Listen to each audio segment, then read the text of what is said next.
Congratulation. Thank you power TV ಅವರು ಬಂದಿದ್ರು. ನಮ್ ಜೊತೆ ಅಜಯ್ ಧರ್ಮಸಿಂಗ್ ಅವರಿದ್ದಾರೆ. ಸರ್, ಏನ್ ಅನ್ನಿಸ್ತಾ ಇದೆ? ತುಂಬಾ ದಿನದಿಂದ ಕಾಯ್ತಾ ಇದ್ರಿ, ಸಾಕಷ್ಟು ವರ್ಷಗಳ ಕನಸು. ಹೌದು, ಬಹಳ ಸಂತೋಷ ಅನಿಸ್ತಾ ಇದೆ. ನಮ್ಮ ಕ್ಷೇತ್ರದ ಜನನು ಕೂಡ ಬಹಳಷ್ಟು ಜನ ಬಂದಿದ್ರು. ಇವತ್ತು ಕರ್ನಾಟಕ ರಾಜ್ಯದ ಮತ್ತು ದೆಹಲಿ ಇರ್ತಕ್ಕಂಥ ಎಲ್ಲ ವರಿಷ್ಠರು ನಾಯಕರು ನಮ್ಮ ಮೇಲೆ ಒಂದು ವಿಶ್ವಾಸವನ್ನು ಇಟ್ಟಿದ್ದಾರೆ. ಎಲ್ಲರಿಗೆ ನಾನು ಧನ್ಯವಾದಗಳು ಹೇಳಲು ಇಷ್ಟಪಡ್ತೇನೆ. ಈಗ ಸಚಿವರಾಗಿ ಪ್ರಮಾಣ ವಚನ ಸ್ವೀಕರಿಸ್ತೀರಾ, ಇಂಥದ್ದೇ ಖಾತೆ ಬೇಕು ಅಂತ ಏನಾರ ಎಕ್ಸ್ಪೆಕ್ಟೇಷನ್ ಮಾಡ್ತೀರಾ? ಮತ್ತೆ ಕಲ್ಯಾಣ ಕರ್ನಾಟಕ ಭಾಗಕ್ಕೆ ಏನಾದರೂ ಒಂದು ಕೊಡುಗೆ ಕೊಡೋದಕ್ಕೆ? ಇಲ್ಲ, ಅದ್ರ ಬಗ್ಗೆ ಇವಾಗ ಯಾಕೆ ಖಾತೆ ಅಂತ ಏನು ಚರ್ಚೆ ಆಗಿಲ್ಲ ಇವಾಗ ತನಕ. ಏನು ಕೊಟ್ಟರು ಕೂಡ ನಿಭಾಯಿಸ್ತೀನಿ.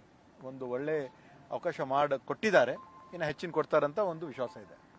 ಯಾಕಂದ್ರೆ ಸಾಕಷ್ಟು ದಿನಗಳಿಂದ ಕಾಯ್ತಾ ಇದ್ದೀರಿ ಸರ್, ಸಾಕಷ್ಟು ಪ್ರಯತ್ನ ಪಟ್ಟಿದ್ದೀರಿ, ಪ್ರಯತ್ನಕ್ಕೆ ಫಲ ಸಿಕ್ಕಿರ್ಲಿಲ್ಲ, ಈಗ ಫಲ ಸಿಕ್ಕಿದೆ ಕೊನೆಗೂ. ಏನ್ ಹೇಳ್ತೀರಾ ಸರ್?